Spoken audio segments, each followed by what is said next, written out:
The beam swung, a methodical scythe cutting through the bruised twilight. Elias Thorne monitored the sweep, the rhythm ingrained in him after 20 years tending North Point Lighthouse. Each rotation was a pulse, a reassurance against the maw of the Atlantic. But the light didn't reach Stormbound, not anymore. It merely circled his solitude. January had teeth this year. The wind, a constant, keening presence, hammered against the thick glass of the lantern room. Snow lashed horizontally, blurring the boundary between sea and sky into a monochrome rage. He checked the Fresnel lens, polishing a smudge with a practiced hand. The mechanism hummed a lonely counterpoint to the storm's roar. He'd requested the North Point posting after everything. Isolation was a balm, a numb distance from the whispers and averted gazes of mainland life. The mainland, with Sarah's ghost clinging to every street corner. He climbed the winding stairs to the keeper's quarters, the stone steps worn smooth by generations of lonely men. The small apartment smelled of salt spray, beeswax, and something faintly metallic sewing the scent of the lighthouse itself. Seeping into the very walls, he poured a mug of weak coffee, the chipped ceramic warm in his hands. The radio crackled with static, offering only fragments of news and the occasional mournful blast of a foghorn from further down the coast. Low tide. He checked the tide charts tacked to the wall above the stove. Lower than predicted, an unusual January low. He hadn't ventured down to the rocks in months, not since the autumn gales, too exposed to. Raw, but the low tide. It pulled at him a morbid curiosity. Perhaps, or maybe just a need to see something, other than gray water and swirling snow. He donned his oilskins, the heavy canvas slick and cold. The lighthouse door was a fortress against the storm, requiring a heave of his shoulder to open. The wind nearly tore him off his feet. He braced himself, head down, and made his way along the narrow stone path leading to the base of the cliffs. Visibility was limited, the air thick with icy spray. The rocks, normally hidden beneath several feet of water, were revealed, slick with seaweed and gleaming black in the fading light. He picked his way carefully, the jagged edges treacherous even in daylight, and then he saw them. Carved into the dark stone, spiraling lines and geometric shapes, clustered together like a strange, unsettling code. Not haphazard scratches, not the random defacement of bored teenagers. These were deliberate, precise, ancient. Almost. He knelt, ignoring the icy water soaking into his trousers. The carvings weren't obvious, partially obscured by barnacles and the relentless wash of the sea, but they were undeniably there. He traced a fingertip along one of the spirals, the stone cold and rough beneath his touch. A wave of dizziness washed over him, a fleeting image superimposed on the scene before him. Sarah, laughing on a beach, sunlight warm on her skin. He blinked, and the vision vanished, replaced by the stark reality of the wind and the waves. He remembered the beach, the small cove hours south of here where they'd spent their honeymoon. He'd found a peculiar stone there, oddly shaped, covered in similar, looping patterns. He'd dismissed it then as a natural formation, a quirk of erosion. Sarah had wanted to keep it, a memento. He'd been reluctant, fearful of bringing rocks into their tidy, modern lives. He'd left it on the beach the last trip, the last time they'd been to the coast together. He shook his head, trying to dislodge the memory. It was a foolish distraction. He needed to focus.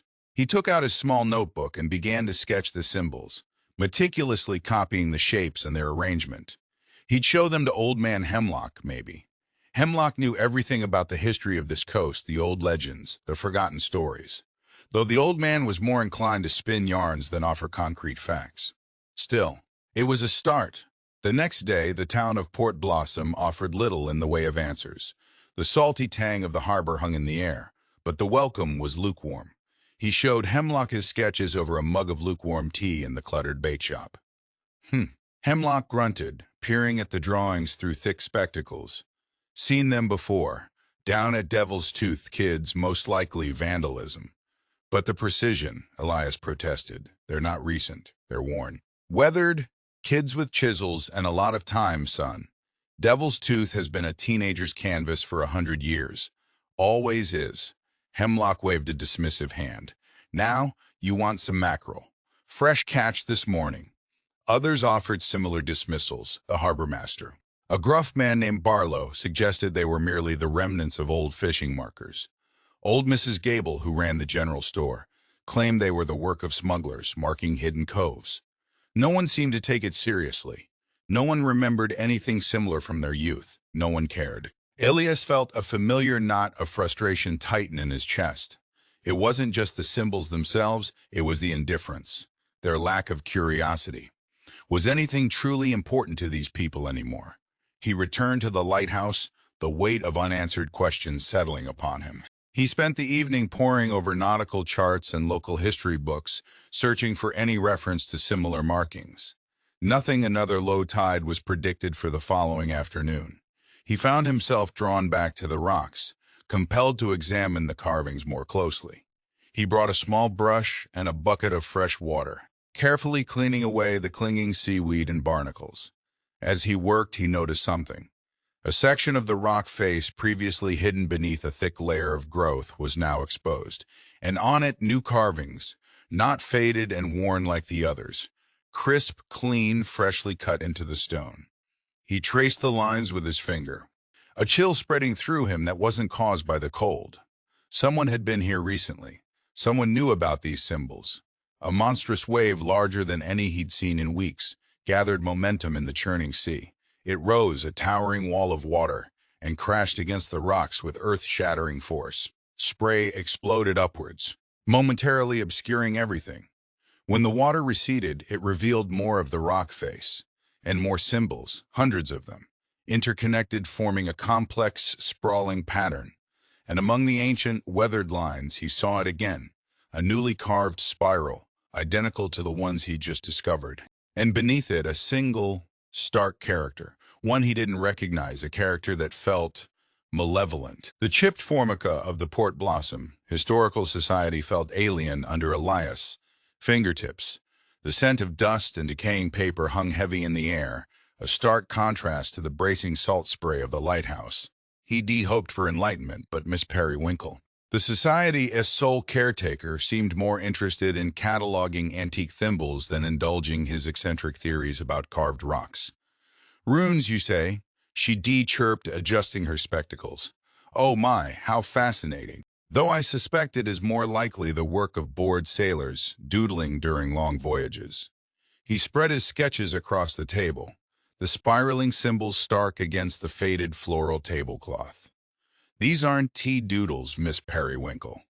There is a structure to them, a deliberate pattern," she conceded, eventually leading him to a section of the library dedicated to local folklore and maritime history. Hours blurred into a frustrating search. Then, tucked away in a volume on Norse settlements in the region, he found a fragmented illustration, a partial rune set. Not a perfect match, but close, disturbingly close. The runes were associated with seafaring, with journeys to the other world, and with warnings against disturbing ancient powers.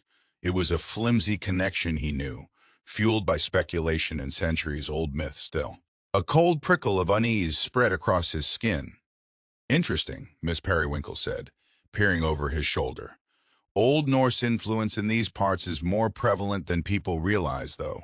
Again, I'd wager it is just coincidence." He wasn't, he convinced. The coincidence felt too precise, too unsettling. His research shifted focus. He began sifting through the Society's collection of local newspapers, painstakingly scanning microfilm reels for any mention of unusual maritime incidents, strange cargo, or symbols. He found it buried in the archives from 50 years ago, a brief, almost dismissive article about the loss of the Morgenstern. The Morgenstern had been a local fishing trawler, skippered by a man named Captain Olaf Hansen, lost at sea during a January storm, identical in ferocity to the one currently battering the coast. All 7 crew members perished, but it wasn't the loss of the vessel itself that caught his attention.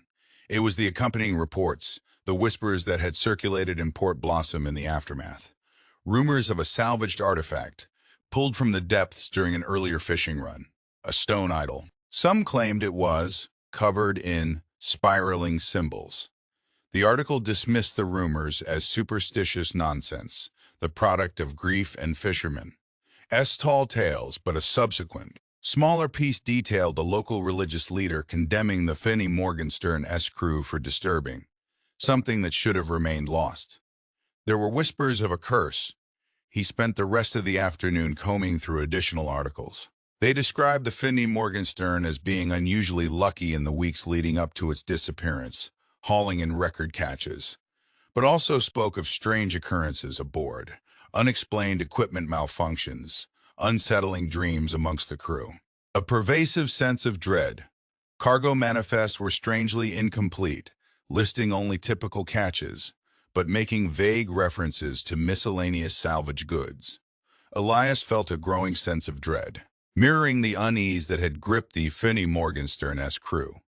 The symbols, the wreck, the rumors, they were all connected. He needed to speak to someone who remembered the Finny Morgenstern, someone who knew the stories beyond the official accounts. And there was only one man for that. Old Man Hemlock lived in a dilapidated shack on the outskirts of town, overlooking a secluded cove.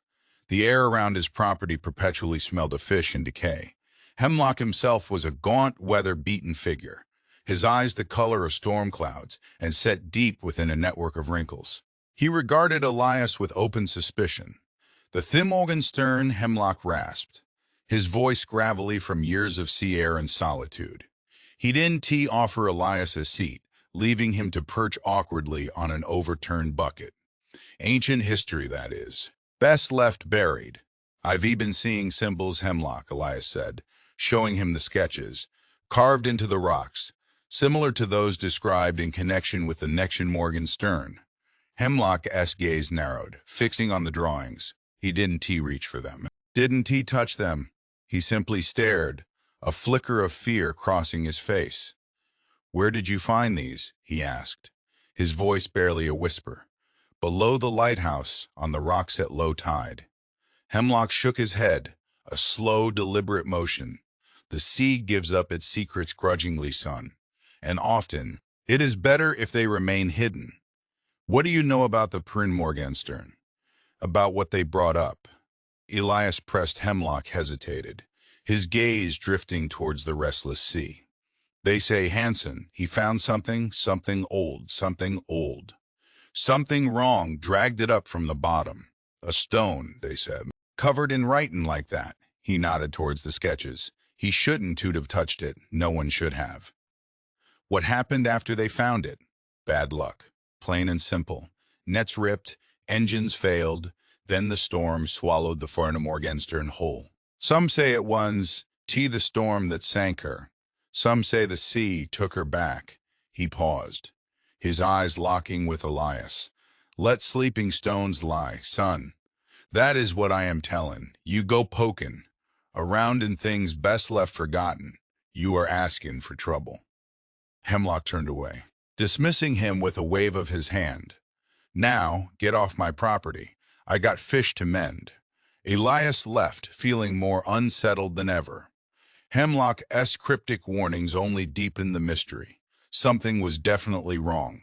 Something linked the symbols, the fine Morgenstern, and the history of this treacherous coastline. Back at the lighthouse, the storm continued to rage.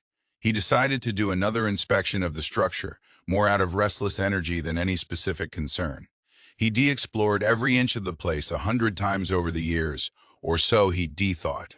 He was examining a section of the circular wall in the base of the tower when he noticed something.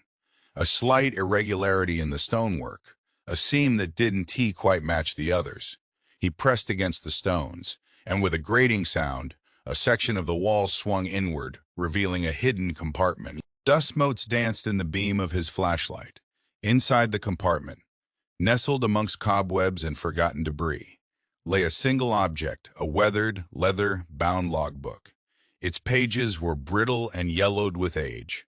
He carefully lifted it, his heart pounding in his chest. He opened the cover. The title, faded but still legible, sent a shiver down his spine. Captain S. Log Thevedy, the Morgenstern, 1973. Asterisk, the year of the sinking. The leather of the logbook felt strangely warm in Elias' hands, a disquieting sensation. The paper crackled as he carefully turned the first page. The ink faded, but legible in the beam of his lamp. Captain Olaf Hansen's handwriting was precise, almost architectural, but as the entries progressed, It devolved into a frantic scrawl.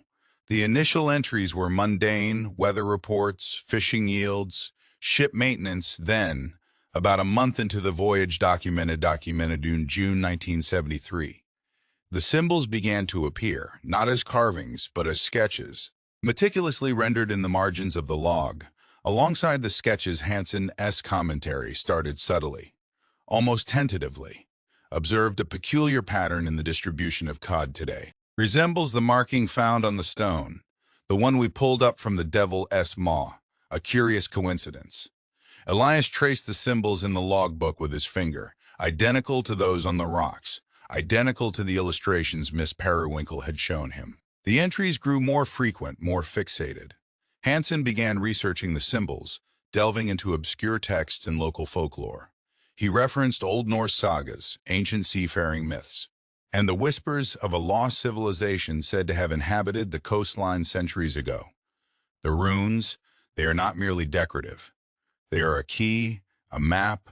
I believe they indicate the location of a submerged cave system, a place spoken of in the old stories, a place of great power. He flipped through the pages, his heart pounding faster with each entry. It wasn't just a coincidence. Hansen hadn't simply stumbled upon the symbols. He'd been actively seeking them out. He'd become obsessed-driven. The stone, it calls to me. I feel compelled to understand its meaning, to uncover the secrets it holds. As July progressed, Hansen's focus narrowed entirely to the cave and the promise of what lay within. He neglected his duties, argued with his crew, and ignored increasingly dire weather warnings. He became convinced the cave contained a treasure of immense value, not gold or jewels, but something far more significant, something ancient. I believe it holds the remnants of the Vanir, the old gods of the sea, their knowledge, their power. Imagine the possibilities. Elias skimmed ahead, anxiety tightening its grip on his chest. The logbook wasn't just a record of a voyage, it was the chronicle of a descent into madness. The final entries were the most disturbing. Hansen described receiving strange visions, hearing voices on the wind, and sensing a growing presence on board the Finn by Morgenstern. He dismissed his crew as concerns as superstition, accusing them of lacking the vision to understand the importance of his quest. They fear what they do not comprehend. They cannot grasp the magnitude of what we are about to discover. Then came the warnings. The first gale of January, the harbor master advising Hansen to seek shelter, the pleas of his crew, but Hansen refused to heed them. He was convinced the storm was a test, a final obstacle guarding the entrance to the cave. The sea is calling to me, it is guiding me. I must follow its path even into the heart of the storm. The final entry was dated the 17th of January, 1973, just hours before the Finn by Morgenstern disappeared. The handwriting was barely legible, a desperate, frantic scrawl. The storm is upon us, waves like mountains, but I am not afraid. The runes. They are glowing, I can feel the presence now. It is on board, it is watching me. It wants what we found. We are close, so close. The sentence abruptly ended. The logbook went silent. Elias closed the book, his hands trembling. It wasn't an accident. The Finn Morgenstern hadn't simply been caught in a storm. Hansen had deliberately sailed into it, driven by a delusional obsession. He de-steered his crew to their deaths. He sat for a long time, staring into the dancing flame of his lamp, the weight of the revelation pressing down on him. It was a horrifying truth, and he had a sinking feeling it was far from over. The storm outside had intensified. The lighthouse groaned under the assault of the wind and waves. Elias glanced at the barometer, a cold dread settling in his stomach. The needle was plummeting. This wasn't a normal January gale. This was something else. He tried the radio, attempting to contact the mainland Coast Guard. Static crackled in his ears. Then silence. He tried again and again. Nothing. The radio was dead. He checked the auxiliary power supply. Functional. The problem wasn't the equipment. It was the connection. The storm had severed the undersea cable, cutting off the lighthouse from the outside world. He was alone, cut off. And he had a growing sense he wasn't the only one paying attention to the Finn by Morgenstern's secrets. He went back to the lantern room, rotating the beam through the swirling darkness. The light sliced through the storm, a desperate plea against the encroaching chaos. But tonight it felt insufficient.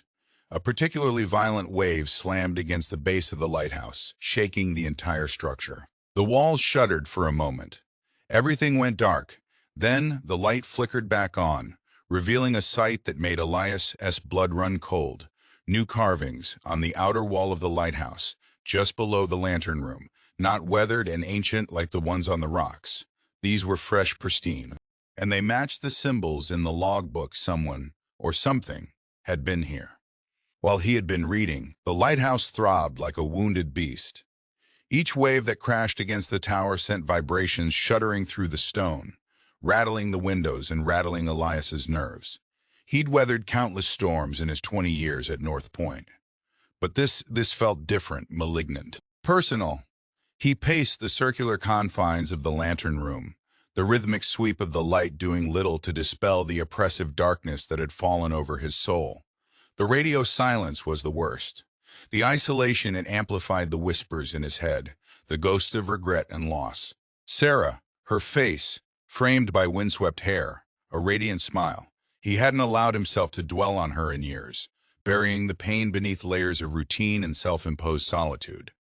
But now, with the storm raging and the lighthouse groaning, the memories flooded back, raw and agonizing. She loved the sea, the wild, untamed beauty of it. That is what had drawn her to him. A lighthouse keeper, a solitary life, close to the elemental power of the ocean. But the sea had taken her too, a sudden squall during a coastal hike. A rogue wave, gone in an instant. He pressed his palms against his eyes. Fighting back the tears, he couldn't afford to succumb to grief. Not now, not with whatever was happening. The storm reached its peak. The wind howled like a banshee, tearing at the lighthouse with savage intensity. Then came the mechanical failures. The automatic foghorn, normally unwavering in its mournful bellow, sputtered and died. The backup generator kicked in, but it ran rough, spitting black smoke and emitting a high-pitched whine. The lens mechanism began to falter, the beam stuttering and weakening, threatening to leave the coastline shrouded in darkness. He worked frantically, battling to keep the lighthouse functioning. He tightened bolts, replaced fuses, and coaxed the recalcitrant generator back to life. But it felt like fighting a losing battle. The storm was relentless, and the lighthouse seemed determined to fall apart. Then came the noises, subtle at first, a faint scratching sound from within the walls. A whisper carried on the wind that sounded like his name. He dismissed them as tricks of the storm, the creaking and groaning of the old structure. But the noises grew more persistent, more distinct, a rhythmic banging coming from the lower levels of the tower, as if someone twin or something was trying to get in. Footsteps on the spiral staircase ascending slowly, deliberately. He grabbed the heavy iron wrench he kept for repairs. His heart hammering against his ribs, he called out, his voice trembling. "Hello, is anyone there?" Only the storm answered. The wind howled, mocking his plea. The footsteps continued their relentless ascent. He waited, wrench raised, his knuckles white, but no one appeared. He checked every room, every corridor. Nothing. The lighthouse was empty. He was alone. Or was he? He'd barely returned to the lantern room when he discovered it. Carved into the heavy oak door leading to the balcony, a fresh set of symbols, the same spiraling designs from the rocks, the logbook. And now, desecrating his sanctuary, he ran his fingers over the carvings, a visceral wave of revulsion washing over him. Someone had been here, someone had breached the lighthouse, someone was toying with him. Sleep was impossible. He spent the remainder of the night pacing, listening, watching. His senses stretched to the breaking point. The storm continued to rage, the lighthouse creaking and groaning under the relentless assault. The noises persisted, the whispers growing more insistent, the footsteps echoing in his mind. He found himself revisiting the logbook, poring over Captain Hansen's frantic entries. He noticed something he'd missed before. Hansen hadn't just seen the presence on board the Ferdinand Morgenstern, he'd described it. It takes the form of those I've lost, twisted, distorted, a mockery of remembrance. Elias's blood ran cold. He stumbled towards the window, peering out into the tempestuous darkness. The waves were towering, mountainous, crashing against the rocks with earth-shattering force. The rain lashed against the glass, obscuring his vision. And then, for a fleeting moment, between the sheets of rain and the crest of the waves, he saw her, a figure standing on the rocks below, silhouetted against the raging storm, wearing a long, flowing dress, her hair whipping wildly in the wind. Sarah, he blinked, his heart leaping into his throat. It couldn't be. It was impossible. She was gone. Lost to the sea, but the figure remained impossibly clear, impossibly real. She raised her hand as if beckoning him, a faint, ghostly smile playing on her lips. He pressed his face against the glass, his eyes burning with a mixture of hope and terror. He wanted to believe it was her. He desperately wanted to believe it. But even as he strained to see her clearly, a chilling realization dawned upon him. Something was wrong, terribly wrong. The figure wasn't moving naturally. The proportions were off. The features were distorted. It wasn't Sarah. It was a mockery of her, a cruel imitation. And it was looking directly at him. The small motorboat bucked and shuddered, a fragile toy battling the monstrous waves. Elias wrestled with the tiller, his knuckles white, the spray stinging his face. He shouldn't be out here. The storm was intensifying. The coastline a blur of gray and white, but he couldn't ignore it any longer. The cove, Hansen's logbook had pinpointed a secluded cove, Devil's Maw as the most likely location of the underwater cave. He'd secured the lighthouse as best he could, activating the emergency beacon. A futile gesture with the radio down, he had to know what lay beneath the waves, what Hansen had found. What was calling to him? Devil's Maw lived up to its name. A narrow opening in the cliffs, choked with jagged rocks and swirling currents. Even on a calm day, it would be treacherous today. It was suicidal. He navigated the entrance with painstaking care, the boat groaning in protest. He dropped anchor as close to the cave entrance as he dared, donned his wetsuit, and checked his diving gear. The water was frigid, black as ink. He took a deep breath and plunged in. The cold hit him like a physical blow. Visibility was minimal, limited to a few feet. He descended slowly, following the rocky contours of the seabed. The symbols, he spotted them almost immediately, carved into the cave entrance, glowing faintly with an unnatural luminescence. He swam through the narrow opening, into the darkness. The cave opened up into a vast, submerged chamber. The water was eerily still, the silence broken only by the rhythmic hiss of his regulator. And then he saw it. The wreckage of the Timdai Morgenstern, scattered across the cave floor, a ghostly graveyard of twisted metal and decaying wood. He swam closer, his heart aching with a morbid fascination. The ship had been torn apart by the force of the storm, but even in its ruined state, he could sense the lingering presence of tragedy. He explored the wreckage, carefully avoiding the sharp edges of broken glass and jagged metal. He found personal effects IV, a shattered coffee mug, a waterlogged photograph of a smiling family, a child's toy sailor, echoes of lives lost. In the center of the cave, bathed in the eerie glow of the bioluminescent symbols, stood a monolith, a massive block of black stone carved with intricate spiraling designs. It radiated a palpable energy, a sense of ancient power that sent shivers down his spine. He swam towards it, drawn by an irresistible force. As he approached, he noticed something embedded in the base of the monolith, a single, tarnished silver locket. It was open, revealing a miniature portrait of a woman with hauntingly familiar eyes. Sarah. He reached for the locket, his fingers trembling as his hand brushed against the cold stone of the monolith. A voice shattered the silence. "Don't touch it." Elias turned, startled. Old man Hemlock was swimming towards him, his face contorted with fear and fury. He moved with an agility that belied his age, cutting through the water with surprising speed. "Get away from that thing," Hemlock yelled, his voice muffled by the water. "It is cursed, sacred. You don't understand." "What is this place?" Elias shouted back, struggling to maintain his composure. "What happened to the Finn Morgenstern? It is a place that should have remained forgotten." Hemlock rasped, grabbing Elias's arm. "Hansen, he wasn't the first. Others have been drawn to this place, seduced by its power. They all met the same fate." "What power?" "The old ones. They sleep beneath the waves, waiting to be awakened. The symbols, they're a key, a gateway." Hansen tried to open it. He thought he could control it. He was wrong. He tried to pull Elias away from the monolith, but Elias resisted, his hands still hovering inches from the stone. He needed to know. He had to understand. "This is about more than just a shipwreck, isn't it?" Elias said, his voice tight with suspicion. "You knew about this all along. You knew about the symbols, the cave." Hemlock's grip tightened on his arm. "My family has guarded this place for generations. We've kept the secret. Protected the coastline from the darkness that lies within. Protected it or suppressed the truth. The truth is dangerous, son. Some things are better left undisturbed."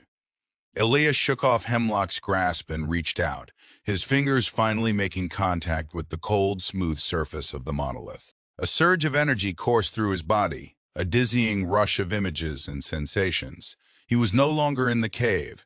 He was on the deck of the Kim and MP Morgan stern, the storm raging around him. He saw Hansen, his face contorted with manic glee, steering the ship directly into the heart of the gale. He saw the crew, terrified and pleading, begging him to turn back.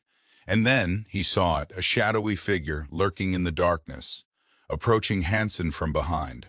A figure with long, clawed hands and eyes that glowed with an unearthly light. The figure grabbed Hansen, dragging him screaming towards the railing. Elias watched in horror as Hansen was thrown overboard, swallowed by the monstrous waves.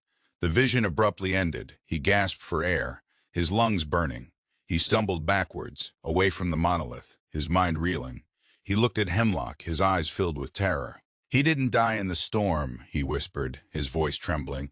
"He was pushed." The vision clung to Elias, a cold knot of horror in his gut. Hansen hadn't been driven mad by the promise of ancient power. He'd been trying to contain it. He hadn't sought to unleash what lay within the monolith, but to appease it, to bargain with it. A desperate attempt to control something far beyond his understanding. He wasn't looking for treasure, Elias said, his voice hoarse. He was trying to stop something. Hemlock nodded grimly, his face etched with exhaustion. The stories, they were always about keeping it quiet, keeping it satisfied. "My ancestors made offerings, small things. At first, then, larger ones. Hansen thought he could offer something greater, something that would finally end the cycle. Cycle of storms, of obsession, of despair.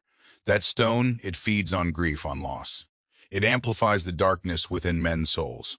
It draws the storms to this coast, and it demands a price." He explained how his family had served as wardens of the cove for centuries, monitoring the monolith, performing rituals to contain its power. The offerings weren't about worship, but about placation, preventing the entity within from fully manifesting. Hansen, in his misguided zeal, had believed he could offer something substantial enough to silence it forever. He'd been wrong, terribly wrong. He thought he could control it with knowledge, with understanding. But you can't reason with a force that predates humanity. It only wants to consume. Elias stared at the monolith, its spiraling symbols seeming to writhe and pulse in the dim light. He understood now. The eerie luminescence wasn't a beacon, but a lure, a siren song calling to vulnerable souls. "The locket," he said, remembering the miniature portrait of Sarah. "Why was it there?" Hemlock sighed, a sound heavy with sorrow. "It takes what you cherish. It uses your loss to strengthen its hold. Your wife, she must have been a powerful anchor for you." The realization hit him like a physical blow. The monolith hadn't just shown him Hansen's death, it had used Sarah to do it. It had preyed on his grief, manipulating his vulnerability. He'd been a pawn in its ancient game. So the storm, it is not just a natural phenomenon. It is a consequence, a ripple effect of the entity's power. The stronger it grows, the more violent the storms become. They swam towards the cave entrance, the urgency of their mission weighing heavily on them. They had to reseal the cave, contain the monolith, before it unleashed its full power upon the coastline. But as they approached the opening, a figure emerged from the darkness. A young man, no older than 20, his eyes vacant. His expression eerily calm. He was dressed in tattered fishing gear, clutching a crudely fashioned spear. "You shouldn't be here," the young man said, his voice devoid of emotion. "The sea wants to be free." Hemlock recognized him instantly, Daniel Barlow, the harbor master's son recently bereaved. His father had died in a fishing accident just a month ago. "Daniel, son, you need to come with me," Hemlock said, his voice pleading. "This isn't you. You're under its influence." Daniel didn't respond. He raised his spear and lunged at Hemlock, attacking with a ferocity that belied his size. Hemlock, despite his age, fought back with surprising strength, parrying the blows and attempting to disarm him. Elias tried to intervene, but Daniel was relentless. He slashed at Hemlock's arm with the spear, drawing a crimson line across his flesh. Hemlock cried out in pain, stumbling backwards. Daniel pressed his advantage, raising the spear for a final, decisive strike. Elias tackled Daniel, knocking him off balance. They grappled on the seabed. A desperate struggle for survival. Elias managed to wrest the spear from Daniel's grasp, but not before suffering a deep gash on his leg. The fight was exhausting, the cold water sapping his strength. Finally, he managed to subdue Daniel, holding him in a tight grip. "It is over, Daniel," he said, struggling to control his breathing. "You're safe now." But Daniel remained unresponsive, his eyes fixed on the monolith, a strange, unsettling smile on his face. Hemlock, bleeding profusely, swam towards them, his face pale with pain. "We need to seal the cave now." He began to gather large stones, attempting to block the entrance. Elias helped, ignoring the searing pain in his leg. But the storm was intensifying again, the currents becoming more treacherous. As they worked, Daniel broke free from Elias's grasp and charged at Hemlock, knocking him to the ground. He began to pile stones onto the old man, attempting to crush him. "No," Elias yelled, swimming towards them with renewed urgency. He reached Hemlock just as Daniel was about to deliver the final blow. He shoved Daniel away, shielding Hemlock with his own body. But it was too late. Daniel landed a glancing blow with a large stone, striking Hemlock in the side. The old man cried out in agony, collapsing onto the seabed. "Seal it, Elias," Hemlock gasped, his voice weak. "You have to seal it before it is too late." He reached out and pressed a small, intricately carved stone into Elias's hand. This is the key, use it, to lock the power away." Elias cradled Hemlock in his arms, tears streaming down his face. "Don't die, Hemlock, please, don't die." "It is my time, son. My family's duty is almost complete. You must finish it." Hemlock's eyes closed, his body went limp. He was gone. Elias looked at the lifeless form of old man Hemlock, a wave of grief and determination washing over him. He had to honor Hemlock's sacrifice. He had to seal the cave. He swam towards the entrance. The carved stone clutched tightly in his hand. He inserted the stone into a hidden recess in the rock face, a click echoing through the cavern. The symbols on the monolith began to dim, their eerie luminescence fading. The currents around the cave entrance shifted, becoming calmer, more predictable. The water felt cleaner, but as he turned to leave, a final surge of energy erupted from the monolith. A blinding flash of light and a fleeting glimpse of Hansen, sinking beneath the waves, a shadowy figure relentlessly dragging him down, he understood. With chilling clarity, that the entity didn't just feed on grief it torn, he created it. It orchestrated the tragedies, twisting despair into power. And now, it had turned its attention to him. The weight of Hemlock's death settled upon Elias like the crushing pressure of the deep. He retrieved the old man's body, securing it as best he could within the small boat. A somber task completed in the eerie calm following the initial surge of energy from the monolith. The storm had broken. Almost as if extinguished by the sealing of the cave, the sea, though still restless, had lost its malignant edge. He knew he couldn't leave Hemlock unattended. He had to get him back to Port Blossom to his family. But first, he had to ensure the cave remained sealed permanently. He returned to the lighthouse, his body aching, his spirit bruised. He studied the charts, calculating the tides, the currents, the structural weaknesses of the cliffs surrounding Devil's Maw. He needed a controlled collapse, a natural disaster engineered to obliterate any possibility of future access. The lighthouse itself held the key. Its foundation, built directly into the cliff face, created a natural leverage point.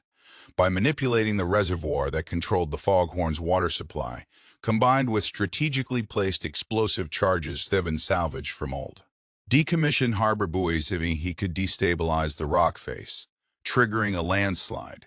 It was a risky undertaking, potentially damaging the lighthouse itself, but it was the only way. He worked tirelessly, fueled by grief and determination. He set the charges, calibrated the reservoir, and prayed to a god he hadn't spoken to in years that he was doing the right thing. He thought of Sarah, of Hemlock, of the countless lives that had been touched by the darkness emanating from the monolith. This wasn't just about containment, it was about atonement. With a deep breath, he activated the mechanism. The reservoir emptied with a thunderous roar, the force of the escaping water amplified by the confined space within the lighthouse. Simultaneously, the charges detonated, a series of muffled explosions that shook the tower to its core. The cliff face groaned, then shuddered. A massive section of rock broke away, tumbling into the sea with a deafening crash. A cloud of dust and debris billowed upwards, obscuring the cove. When it settled, the entrance to the cave was gone. Buried beneath tons of stone and rubble sealed forever, he stood on the balcony. Watching the debris settle, a profound sense of exhaustion washing over him. He'd done it. He'd contained the darkness, at a terrible cost. He radioed for assistance, finally reaching the Coast Guard. They were shocked to hear his voice, believing him lost at sea. He relayed the news of Hemlock's death and the collapse of the cave, keeping the details of the monolith and the entity vague. Some secrets were best left buried. The following days were a blur of grief and official inquiries. The Coast Guard confirmed the structural integrity of the lighthouse, marveling at his initiative in preventing further disaster. The village mourned Hemlock, recognizing his quiet dedication to their safety. Elias attended the funeral, a solitary figure in a sea of faces. He felt a strange sense of detachment, as if he were observing the scene from a distance. He had lived a life steeped in loss, now adding Hemlock to the ever-growing list. But mingled with the grief was a newfound sense of purpose. He remained at the lighthouse, accepting his role as its keeper. He repaired the damage, restored the mechanisms, and diligently maintained the beam, its unwavering sweep a beacon of hope in the darkness. The symbols, once a source of terror and obsession, faded from his mind, becoming a distant, unsettling memory. He continued to monitor the coastline, scanning the waves for any sign of disturbance. He knew the darkness hadn't been eradicated entirely. It slumbered, perhaps, but it was always there, lurking beneath the surface, waiting for an opportunity to rise again. But he would be ready. Years passed, the lighthouse became his sanctuary, his prison, his purpose. He received occasional visitors, supply ships, Coast Guard patrols, the occasional curious tourist, but he preferred his solitude, finding solace in the rhythm of the sea and the unwavering pulse of the light. He never spoke of what had happened in Devil's Maw. The truth was too dangerous, too unsettling. He carried it within him. A silent burden, a solemn vow, one evening. As the sun dipped below the horizon, painting the sky in hues of orange and purple, Elias stood on the balcony, watching the waves roll in. The sea was calm, peaceful. The air was filled with the scent of salt and the cry of gulls. He looked out at the coastline, at the village nestled amongst the hills, and felt a sense of quiet contentment. He was a guardian, a sentinel. His duty was to watch, to warn, to protect. The weight of stone had settled upon his shoulders. But it no longer felt like a burden. It felt like responsibility. He turned and walked back into the lantern room, the beam cutting through the twilight, a steadfast promise against the encroaching darkness. The light rotated, a silent, unwavering vigil. And Elias, the lighthouse keeper, continued his watch, a solitary figure against the vast, enigmatic sea. The story of the monolith and those lost to its call would remain untold, known only to the waves and the silent stone.